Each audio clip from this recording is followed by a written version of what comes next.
think it's really important because if you can't see it, you can't do it. And I think through mentorship, through representation, you see what other people are doing. You start believing in yourself as a result of seeing others can do it. Them pushing you and prodding you along a little bit and believing in you, I think is wonderful. And to be able to pay that forward, I think is a great way to make a person feel good and enhance your own professionalism.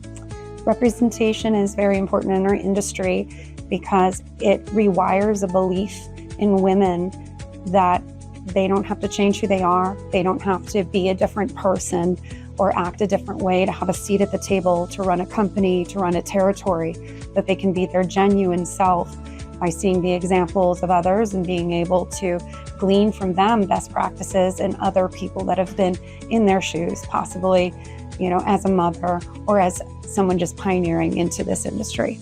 I believe that work is not just a place where we get a paycheck.